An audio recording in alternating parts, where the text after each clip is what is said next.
magical people. It is Kate and Katie. and we are back after a brief little interlude with another with another episode of Soul Wilds. Welcome on in, everyone. What can we say but life? Yeah. Life. Life be lifing.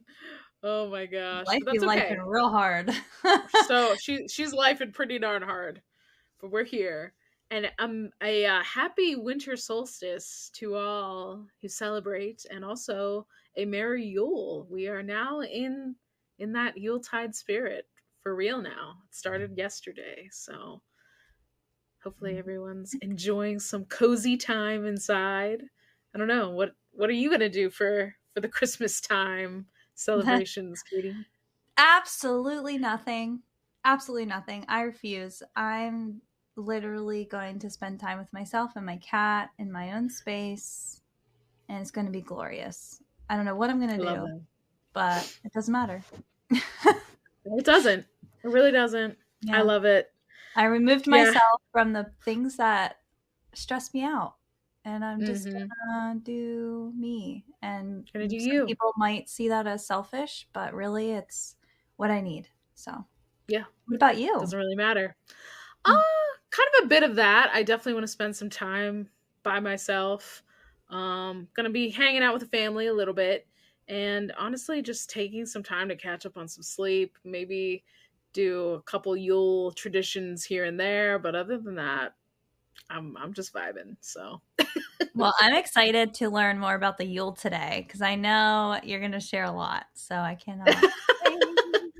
we thought it was appropriate, with it being Yule time, to share some things with you guys. So for you that don't know, Yule technically nowadays runs December 20th to the 23rd, but in ancient times, it was like a 12-day festival. And even today, you can make it a 12-day festival. I've seen tons of cool things on TikTok about finding a pine cone and writing down your wishes for the year of 2024. Write down 12 wishes, and you put them in the pine cone. And then on the summer solstice, I believe I saw this in the one book, you throw that pine cone into the fire, and what was ever aligned with you is coming true, and whatever isn't, the fire is purifying and burning away. I've seen other people. That.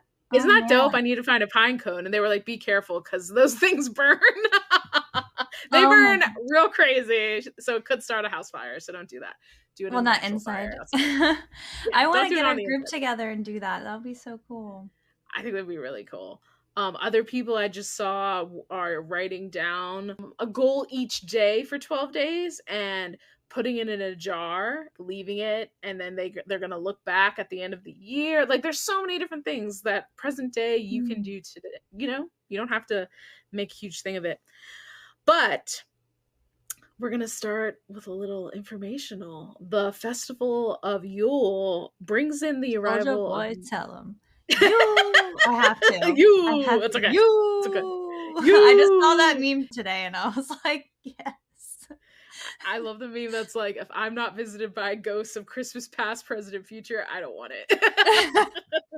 That would be interesting. I am here for it. They would have some things to say, I'm sure. But Yule heralds the arrival of midwinter, or it is also known on the actual winter solstice, which was yesterday, the 21st. It can be known as the longest night. For Game of Thrones fans, the longest night was a very dark, hard to see episode, but it was amazing nonetheless. Alternative names to Yule is midwinter, Yuletide, winter solstice, the longest night, Jul, Norse.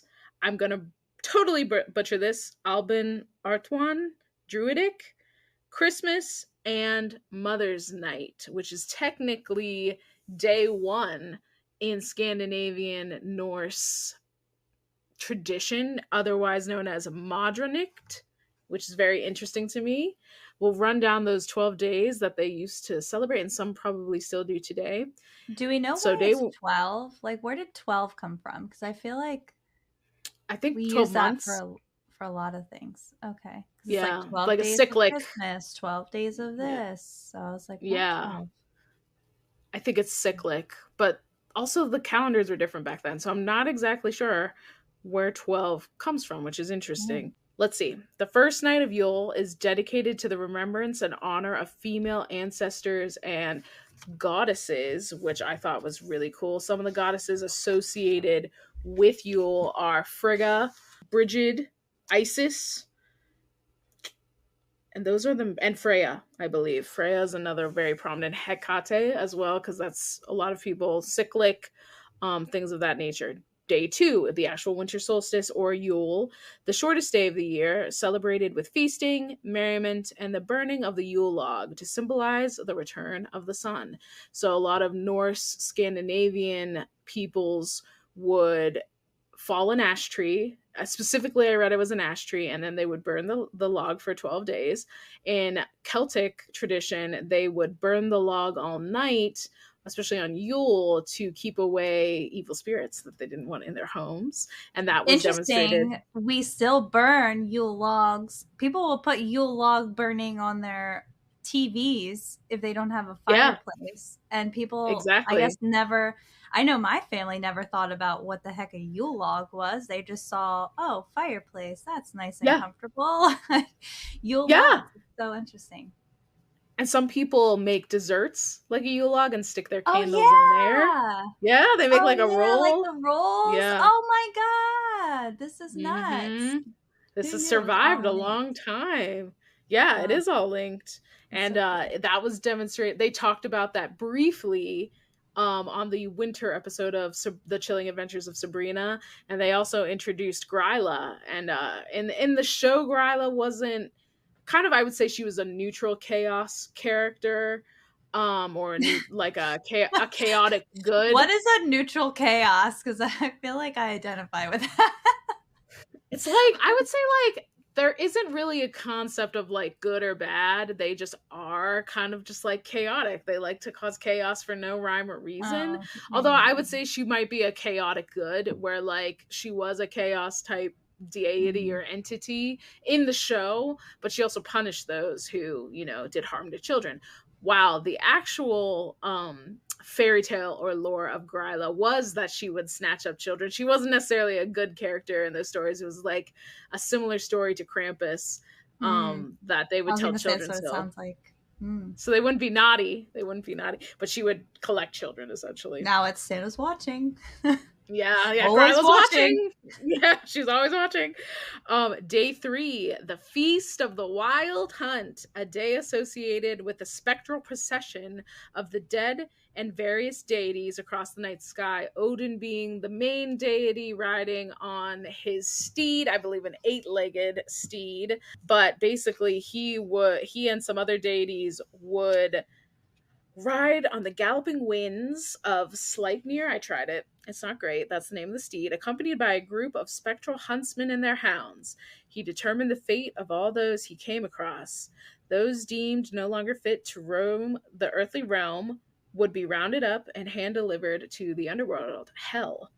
Those who pleased him would be given gifts and sent on their merry way. It is for this reason that many believe Odin was the pagan precursor to Santa Claus, and why Mm. we may also give gifts at this time of year, right? Maybe to protect one another and to give to the less fortunate, quote unquote.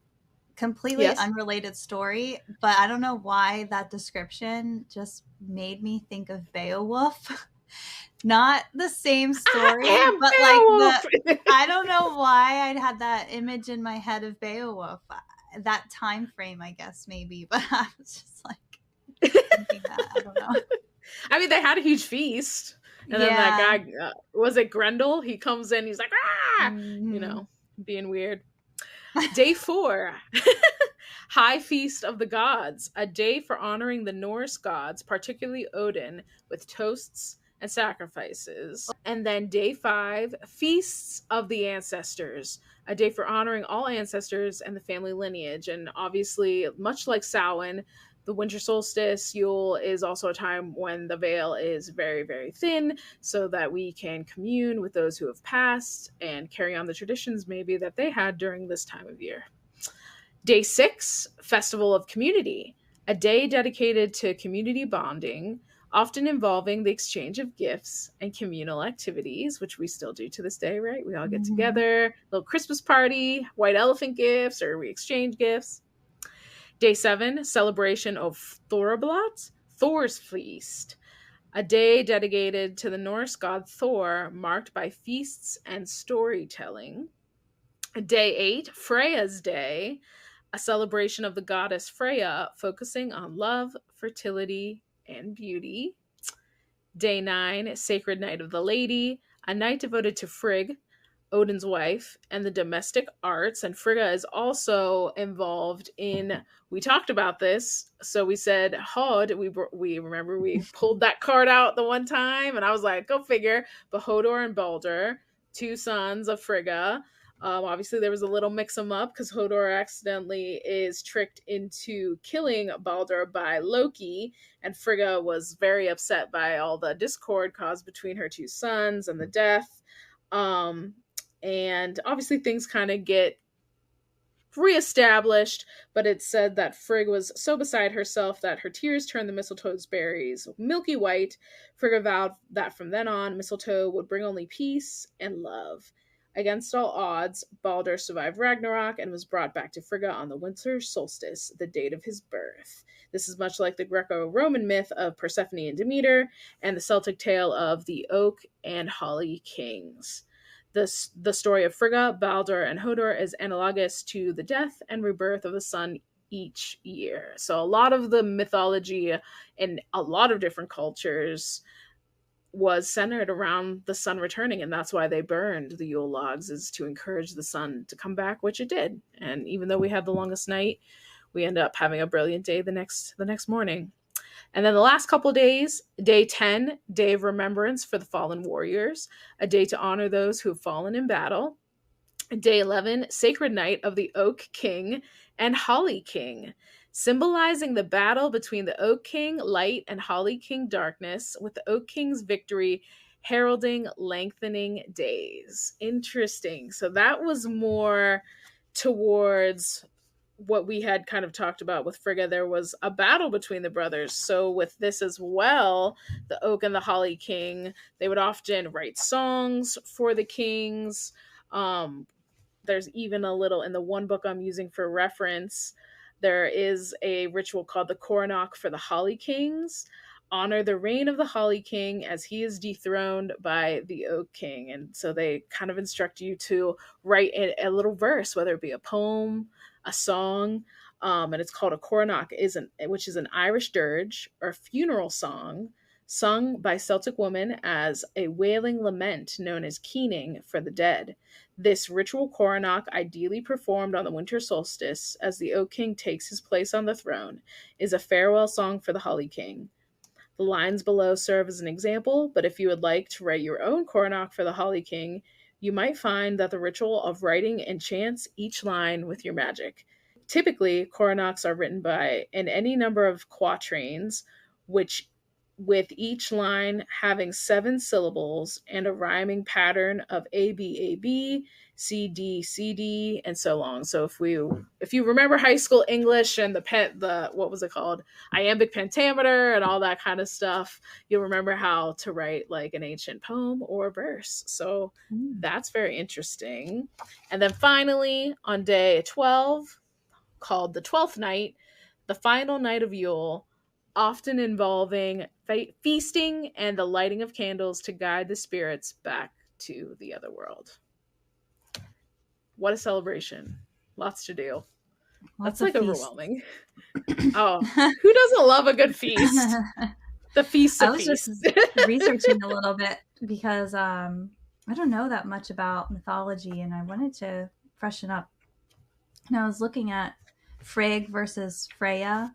So Frigg, I guess, or Frigga, is a goddess in Germanic mythology. She is the goddess of marriage, love, destiny, and she helped raise Thor, the god of thunder. And then Freya was a Norse goddess who was in charge of love, fertility, battle, and death, which makes sense to what you were saying her celebration of, what was Mm-hmm. that, day 3 or something like that. Her father A little bit was later. Nord, the sea god. So Nord was the sea god. I thought this was interesting. Freya found Day pigs to be 8. sacred. Oh, Interesting. day 8. Day 8. Yeah. Pigs were sacred to her, and she rode a boar with golden bristles. That's what Google says. That's kind of But I cool. was I like, love I that. love pigs. I was like, I like her. Is it Freya associated with cats too? I don't know. I was just reading the first thing I that don't know why. came up on Google. I And it don't is know. I don't important to see note, anything. in the southern hemisphere, it is the summer solstice. So happy Litha to any of our southern hemisphere inhabitants listening to this little podcast. We will be there in the near future and we'll be reversed. And Katie had asked what the difference between summer and winter solstice is. Solstice is an actual astronomical event. Oh. So when ancient peoples looked up in the sky, it looks as if the sun never changed positions from morning until dusk. And technically, there is a slightly longer night just because of the way the Earth is spinning on its axis. So it seemed as if the sun was disappearing. And so, to an ancient person who didn't understand that it was just kind of the way the Earth was rotating around the sun, they obviously wanted to have feasts and things in their culture that they would have thought would have enticed that god or whomever they were trying to appease to bring the sun back. And it's basically just, instead of it being the darkest night here in the southern hemisphere, it would make sense that it's the longest day of the year for them. So the sun is very, very brilliant down in the southern hemisphere as of yesterday. And it represents a pinnacle moment of energy as the sun casts its warm glow from its peak in the sky, the highest point it reaches all year. All the earth is filled with joy and merriment. So it's midsummer down there, and the Is it pagans though? celebrated it. I mean, hopefully, the pagans celebrated it as well with more feasts with their fresh fruit and vegetables. And that's more of a celebration of the abundance of life. Everything's blooming, their harvests are Yeah, hopefully that makes good. sense. So, and then on June 19th, we will be celebrating our midsummer and celebrating all that stuff. So it's more of just basically just the way the earth rotates on the axis, how seasons work within the northern and the southern hemisphere. We're always going to be opposite of one another. But to the ancient peoples who didn't have knowledge of that, and their world was literally the microcosm of their community, to not see the sun, like they of course would notice a difference between one day and the Yeah. next, like, holy crap, the sun isn't around, I hope it's coming back. Or even when people would see eclipses, imagine seeing a solar Yeah. eclipse and not having the knowledge we have now. I would be like, the world's ending, we're gonna die, that's it. Yeah. So Mayans, Aztecs, sacrifice people, hopefully the sun comes back, you know what I mean? Like, other people hold feasts, make more sacrifice of maybe animals. Until So one day they were like, what if we don't? Let's see what yeah, happens. I think we're gonna be okay, guys. Can you imagine the anxiety that night? Sheesh. Oh my god. Then they look back and they're like, oh wow, we really didn't have to kill all those people. Or they twisted it around to like, we sacrificed enough. Yeah, we've done enough. They're gonna be okay. But yes, so it really did permeate every culture, that is for sure. Like, we talked mostly about the Norse and the Scandinavians, and the Germanic peoples, but this, like we said, the Celts had theirs. They had the Holly King and the Oak King, which at summer, it's like this whole story of basically the Holly King disguises himself at summer solstice to take the throne, bringing death and destruction to the land as darkness overtakes the earth, so the winter time. And then the Holly King's like, no thank you, I don't like that. So, or excuse me, the Oak King is like, no thank you, I don't like that. So he disguises himself as a robin, and robins are very prominent in terms of animal symbology. I feel like robins and cardinals are really big around Christmas time. And he comes and he triumphs over the Holly King, winning the seat and bringing the renewal, rebirth, and light to the land that we all want once more, which is much like Baldur and Hodor. The other story that's very similar to that is with Egyptians, which I thought Katie and I were like, that's really cool that we should share. So during the winter solstice, ancient Egyptians celebrated the rebirth of the sun god Horus. According to the myth, the goddess Isis, mother of Horus, was married to Osiris, the god of the underworld. But in order to become pregnant, she needed magic powerful enough to resurrect Osiris from the underworld. To accomplish this, she tricked Ra, a sun god often thought to be a manifestation of Horus, into giving her his real name, which imparted a powerful magic on its bearer. Only then did she have the power to bring Osiris into the mortal world so that she could become pregnant with their son. This mythological dance occurs each year as Horus is reborn on the winter solstice, bringing light back to the earth. Looks like Horus is that Egyptian god that has like the bird head. And yeah. I know, like, I didn't know until I saw the picture, and I was like, I have seen that. So yeah. He is one of the oldest gods of Egypt, born of the union between earth and sky, which makes sense with, I guess, the bird head. But that was interesting. And then I was looking too to clarify in my brain like a time frame of like when is this like Nordic stuff happening? And Nordic is the Viking Age, so 793 to 1066 CE. So I needed to look that up in my brain to understand like the time frame. I'm like relearning history as an adult because I really, really struggled with it as a kid. And even as a teenager, like in a young adult, even in college, history was really hard for me. So as an adult, I'm kind of relearning like all the kind of, I guess, historical timeline of all these things. So it's good for me to refresh on that. And learn some new things. There's nothing wrong with that. Yeah, or old things I forgot or really didn't learn because it was I don't know, it was really hard for me. It wasn't that I just wasn't interested, which I kind of wasn't. It was hard. Memorizing it's like dates. A combo. Yeah. Well, I had no interest in learning about wars, but now I'm like just so curious. And I don't know if it's because I'm getting old or because I don't know. It's good info to know. And like we're interested in it now because it plays into maybe some people's belief system, or a lot of the old ways are kind of being recognized as even just a bonding experience with people. Like it's interesting because I read someone made a great Instagram post. I wish I would have saved it, about some of like the traditions we have in terms of hanging garlands. That was like a pagan practice of hanging animal entrails, and now we do garlands instead because I'm not about to slaughter a pig and get its intestines and hang it in my home. Do you know what I mean? Like I'm not going to do that.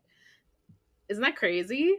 It's weird. It's kind of gross. It's kind of gross, but hey, that was their belief system. We're going to do more of those, but real quick, since you asked about the astronomical basis, I think it's important sometimes to explain those things. At sundown on the winter solstice, the Earth rests at its furthest tilt away from the sun as it reaches the 0-degree mark in the cardinal sign of Capricorn. So we are now in the constellation of Capricorn. In the northern hemisphere, these midwinter rays hit the Tropic of Capricorn directly, resulting in the shortest day of the year for all those above this line of latitude. Moving from this line toward the North Pole, the land receives progressively less daylight as the angle of the sun's rays becomes less direct. A profound example of this lies north of the Arctic Circle.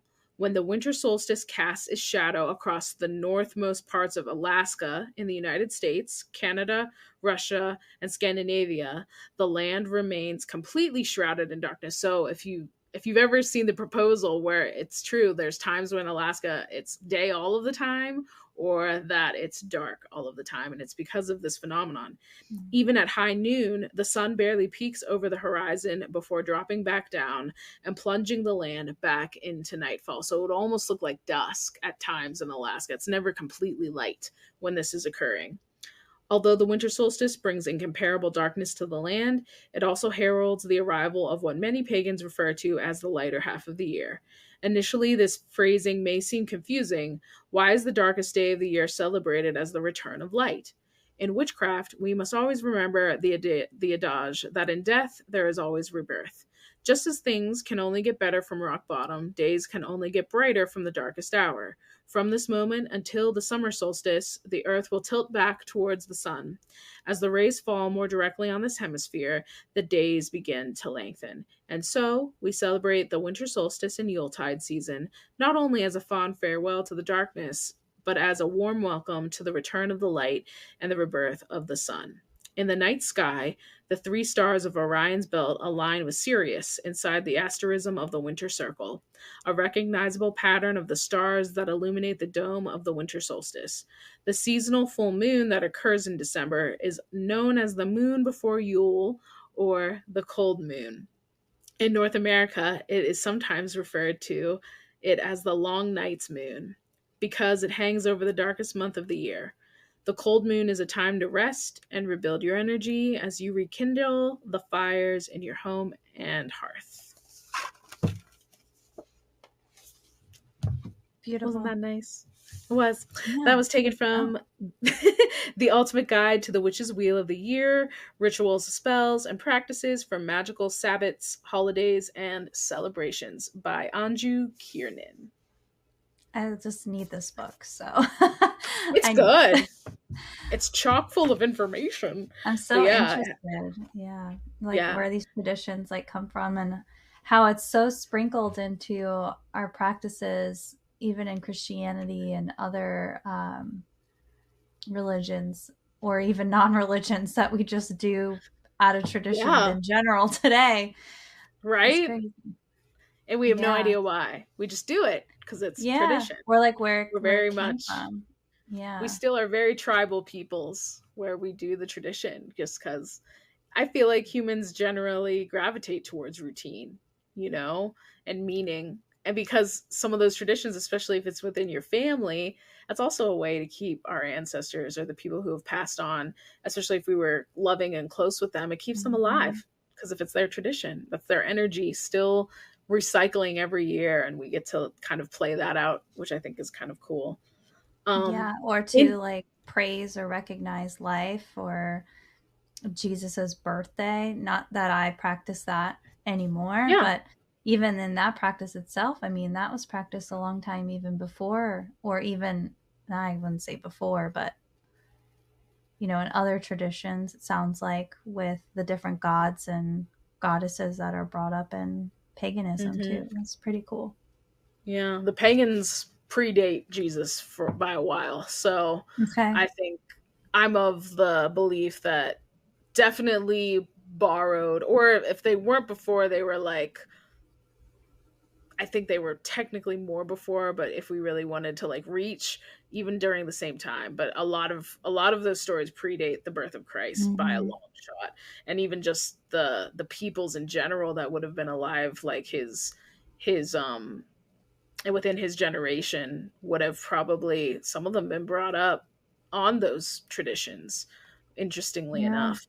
I mean, even if we think of like Egyptian history and history in Hinduism and things like that, like with yoga, before writings were even a thing, we found carvings in stone that represent very similar practices. So a lot of it probably was tradition because they were taught and or saw family members or elders practicing this way, and it made time. It just evolved over time, but like it's nuts to think about that. Yeah, it's interesting you said about rocks. Perfect segue. Ancient peoples across the globe, from Egypt and many countries in Europe to Mexico and Peru, built monuments to align with this celestial event. Most famous megalith that was thought to mark the arrival of the winter solstice is Stonehenge.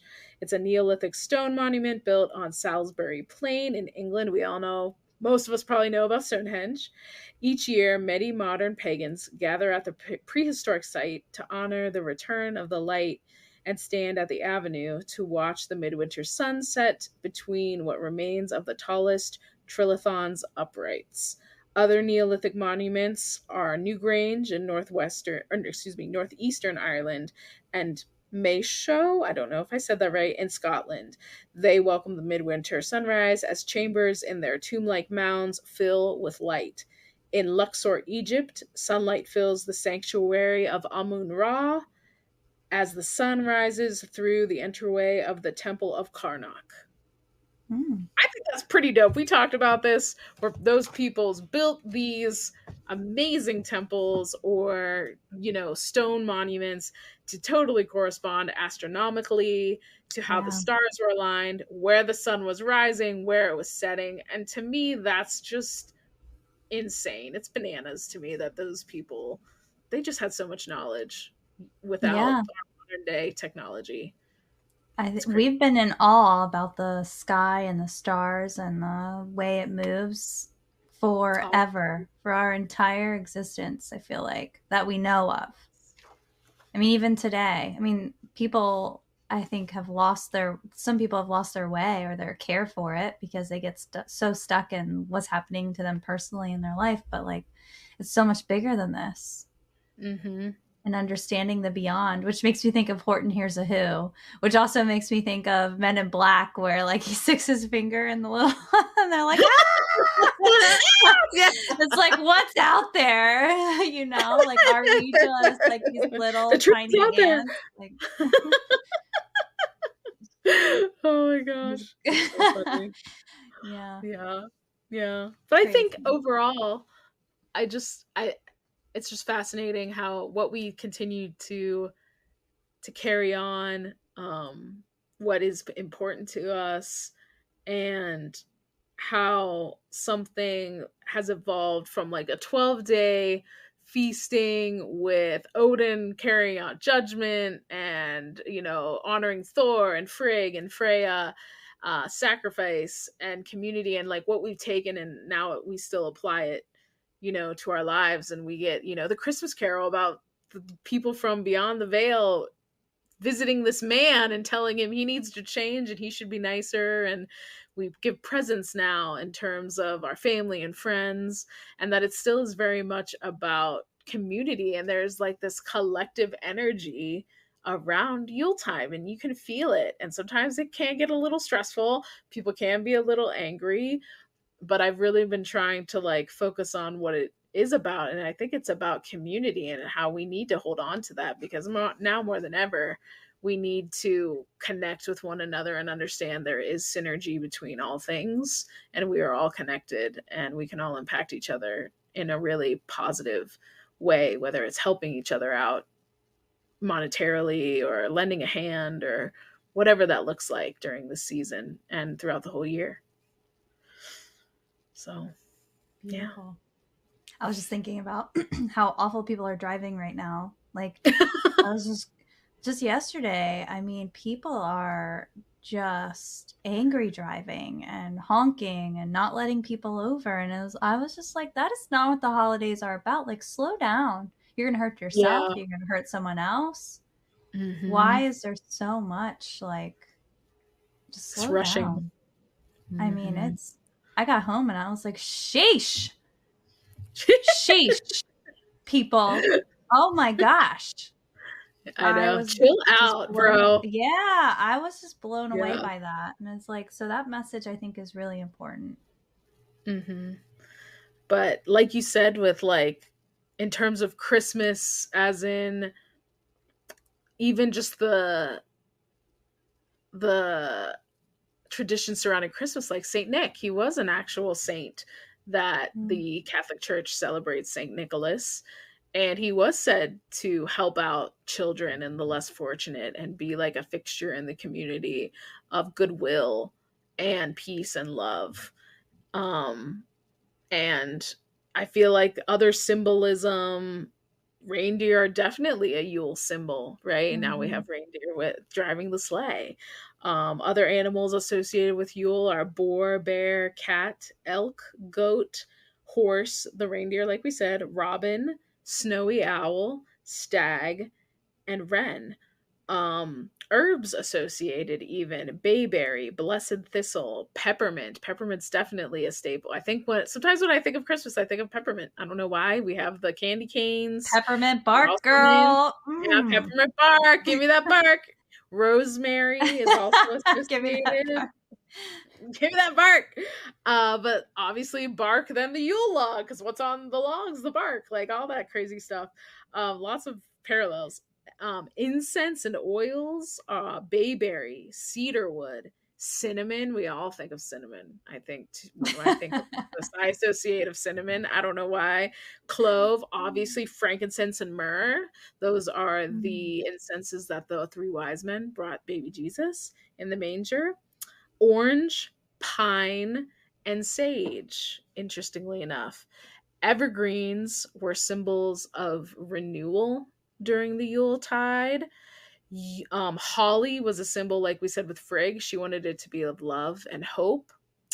Um, there's just like, when I was like getting all this information just in general for my own reading, I was like, holy crap, there's just so much like so Yeah. much that I've read in mythology that then translates to what we use now. Um, this will go back to the past couple episodes we've done. Stones or crystals, that are associated with Yule. And I used bloodstone yesterday. But bloodstone, topaz, clear quartz, diamond, emerald, garnet, ruby, and sapphire are the main ones that this book lists. Different Be careful with symbols. those diamonds. Those diamonds will amplify negative emotions too. And around the Mm-hmm. holidays, these days, there's a lot of Yep. that. So just be careful. Yes. Be careful.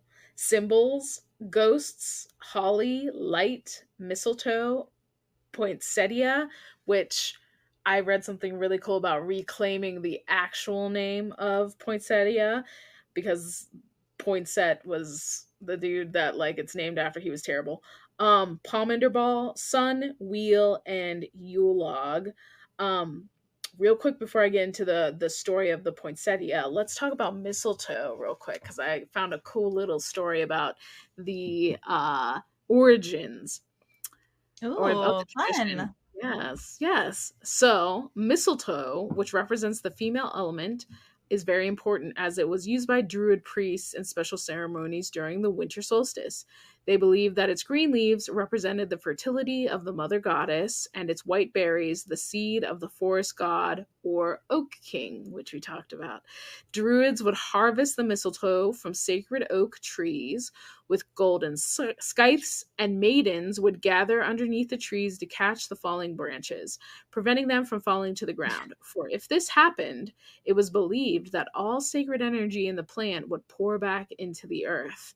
The branches and sprigs were then divided and distributed to be hung over doorways as protection against thunder, lightning, and other evils. Mm. Mistletoe was also worn as an amulet for fertility or hung above the headboard. So I think the combination of it potentially representing Oh. fertility, and then you hang it, and that's why people will now kiss under the mistletoe. But I love that it was to also protect from thunder, because Thor obviously is a thunder god, and mistletoe is a huge symbol in the story of the Hodor and Baldur. Even in the actual card that I pulled, a symbol of his was mistletoe with white berries on it, and the white berries in that story represented Frigg's tears. So Hmm. a little full circle moment there. So I don't know. I thought that was That's kind of really cool. yeah. I didn't It's know any of that. so much, so many stories, so rich. Real quick, I wanted to talk about the poinsettia, because I thought that was a really interesting kind of reclaiming of this flower, because where I'm from, they're everywhere because they are indigenous to like Mexico, Central America. And it's interesting that they are named after, technically, he was a settler or a colonizer, essentially, of course. But they were named after him, and he was a fairly vicious person, I guess we could say. So the original name of a poinsettia is Quetzalcoatl.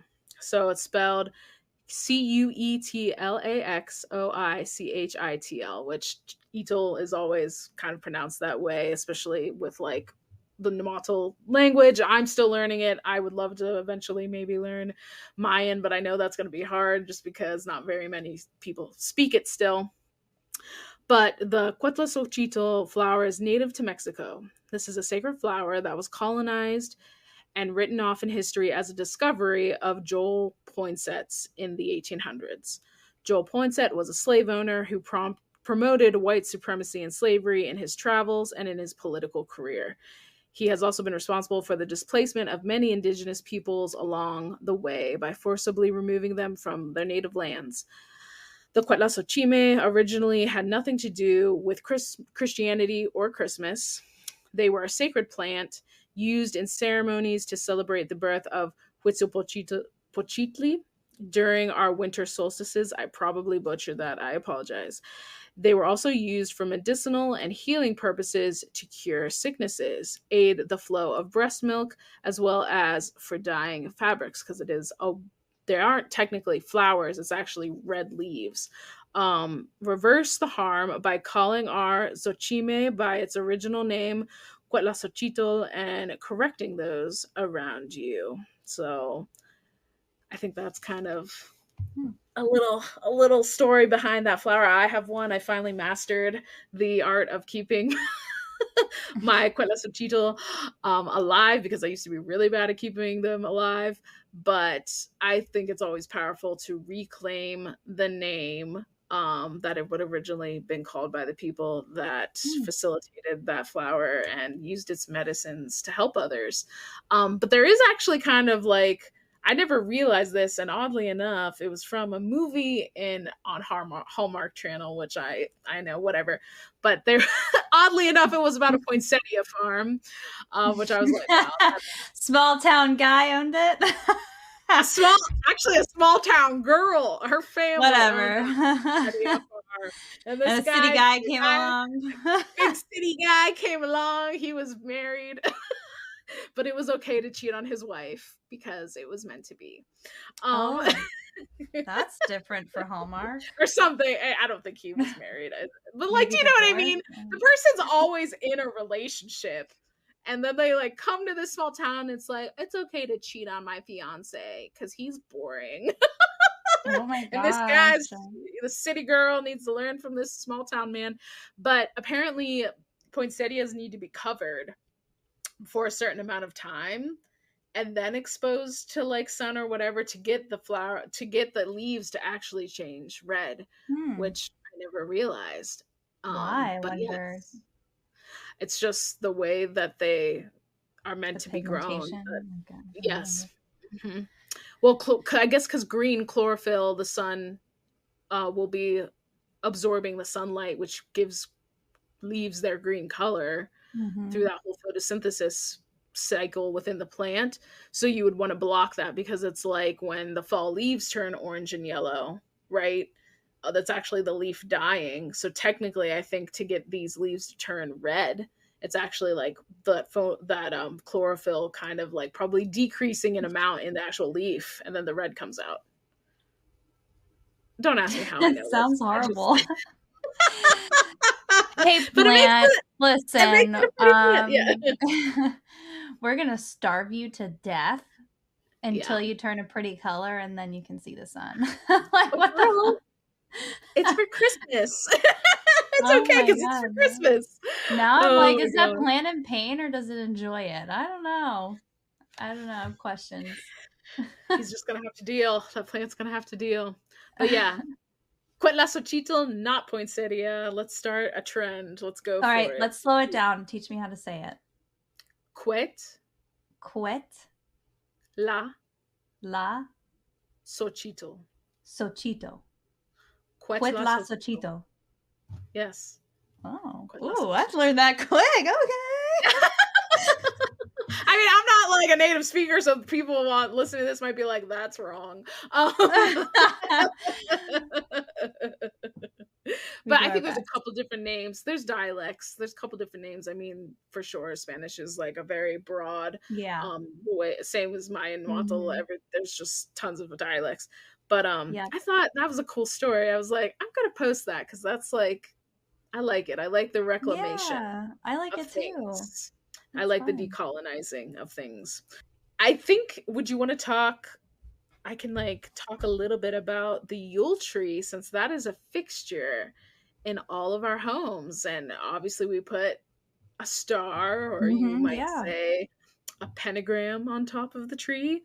But the Yule tree was a very important symbol in the pagan tradition, and it originally represented the tree of life, or in Norse tradition, the world tree, among the early pagans. In ancient times, it was decorated with gifts people wanted to receive from the gods.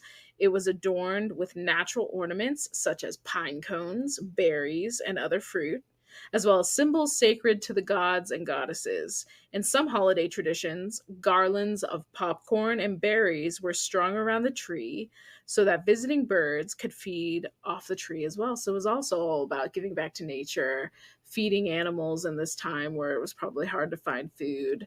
And that's kind of I beautiful. fucking love that. Oh Yes. my god. Okay, Yeah. when I'm not in an apartment anymore and I have like a house, I'm having an outdoor tree too, and it's for the animals. Are you fucking kidding me? Why aren't we doing that? That should We be a should. thing. Um, That's forever tradition for me from going in forward. this book, there's an edible garland. Like they have instructions of how to make an edible Send garland, it to me. which I'm gonna feed all I the will. animals. And it has Everyone's gonna cranberries hate in it. it.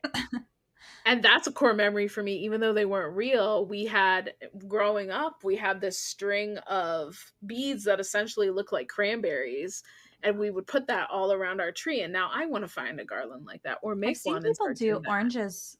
I saw oranges Yes. online actually recently, like Mhm. dried Oranges are in this oranges. book. Yes, yes, oranges are in this book. I love So good. it. I love citrusy It probably stuff. smells good too. Yes. Um, I thought this was kind of a neat little fact. So remember the song "Here We Come a Wassailing Among the Winter If you're talking to me, no. Dawn." You don't remember I don't that? know it. No. Oh, such a good little carol. But wassail or wassail derives from the Old English words wace hail, which means be well, be hale, or good health. It is a Ooh. strong drink, usually a mixture of ale, honey, and spices, or mulled apple cider. When pagans Uh-huh. went into the forest to fell the great oak for the Yule log, they would anoint the tree with wassail and bedeck themselves with wassail soaked cakes. Thus, the ritual of wassailing or wassailing was born.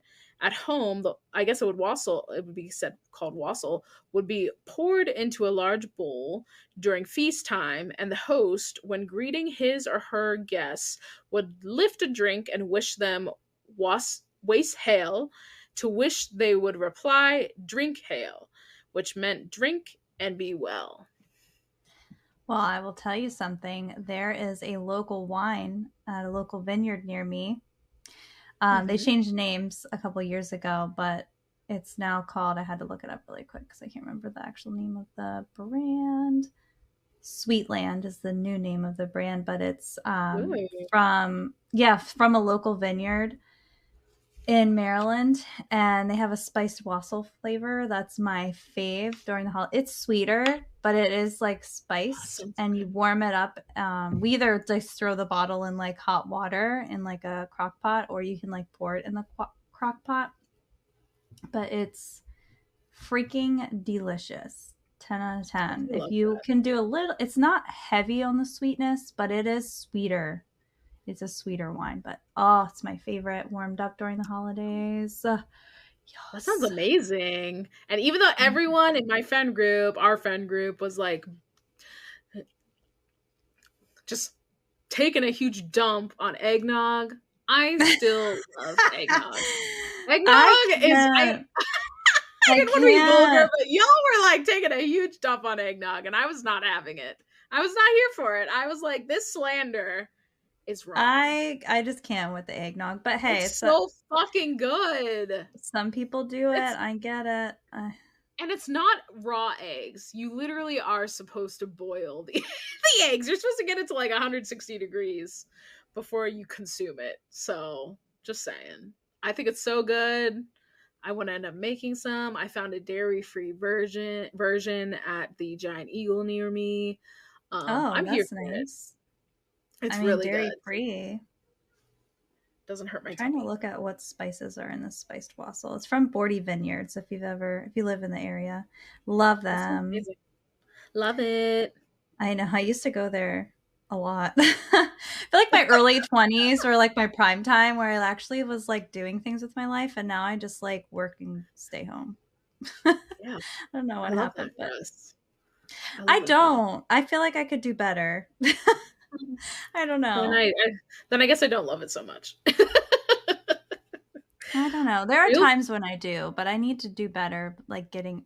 Oh, I just clicked under 21 by accident, trying to look at the ingredients of this. I'm not under 21. Darn it! I wanted to see what spices they use. Okay, 21. Also, go ahead. Did you find it? I had to click that.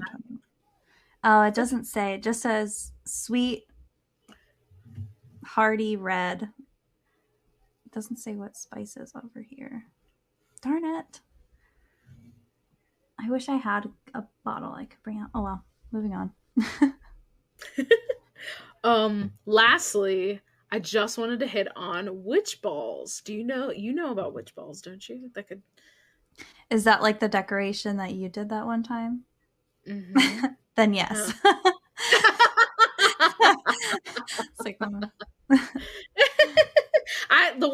last year, the one night it was around Christmas, and I had like probably finished adding like any little decorations I wanted, and I had some things left over, and I was like, I want to make a witch ball for Yule for the time.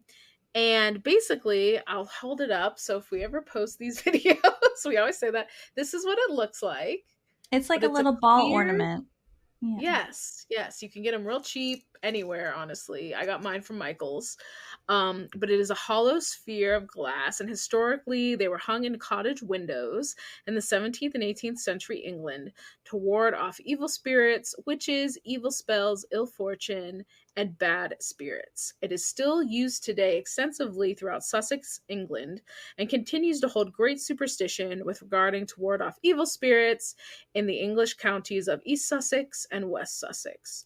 The tradition was also taken overseas to the British colonies, such as the former British colonies of New England, and remains popular in coastal regions.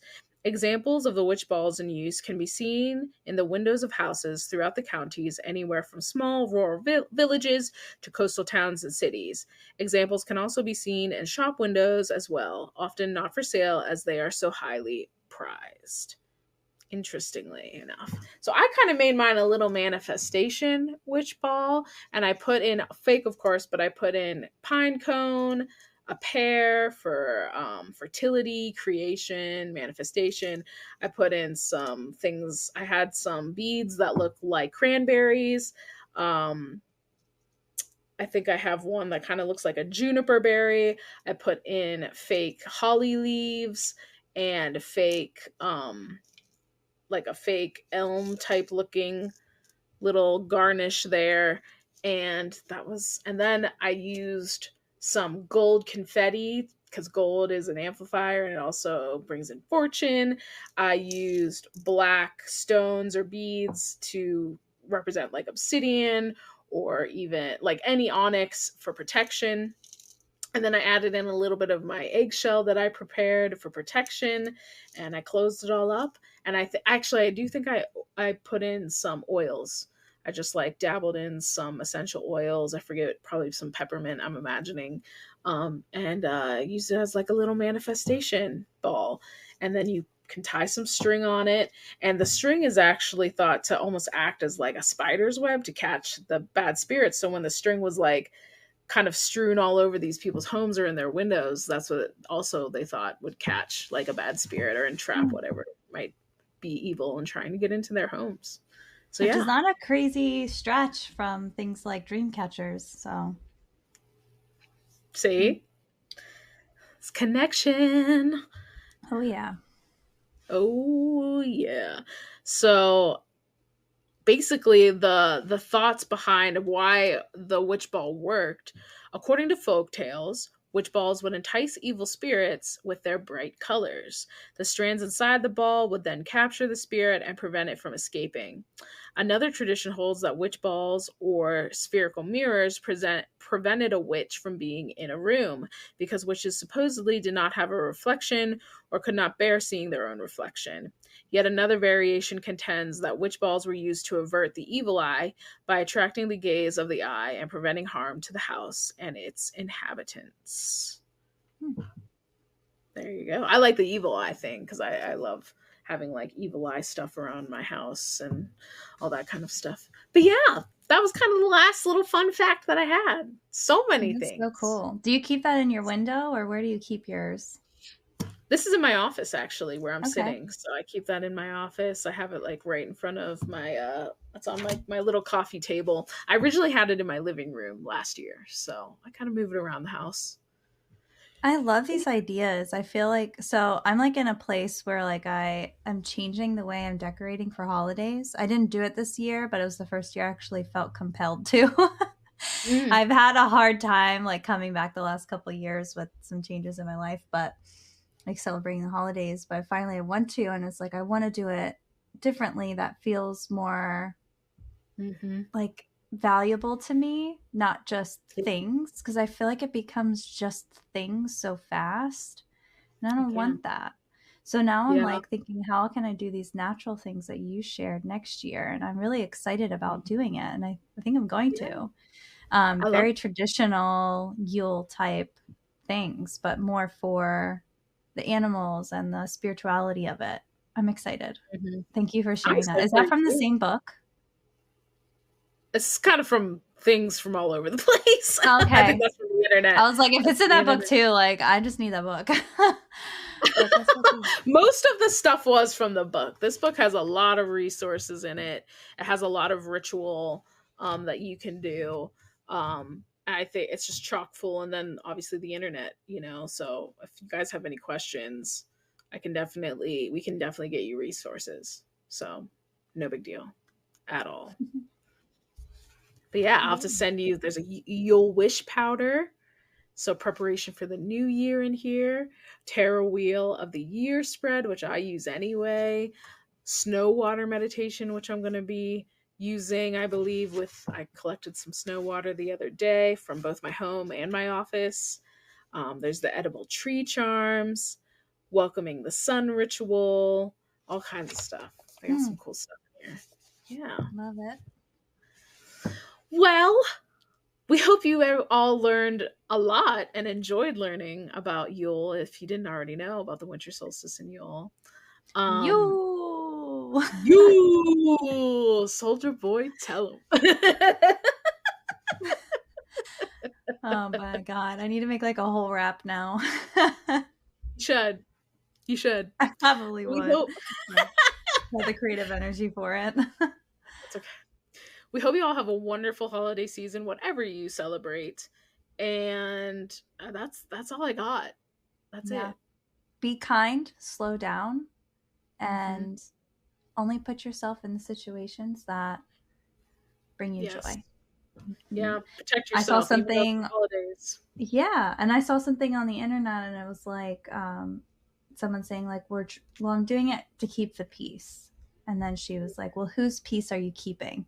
And I was like, oof, oof, that was good. So yeah, think about that. Just because it's the holidays doesn't mean people get to have access to you, especially if you know that it's going to be drama, if they're not going to be supportive, if the meanness, whatever it is. Like Katie said, you can make your own traditions.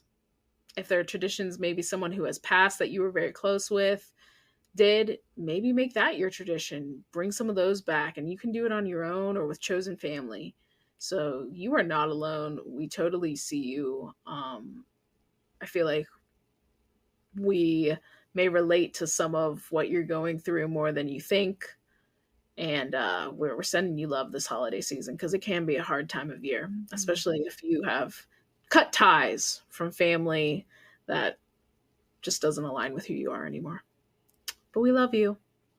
So we wish you happy Yule, winter solstice, Merry Christmas, happy holidays, happy New Year. And this is us signing off. I am Kate. And I'm Katie. And we'll see you next time.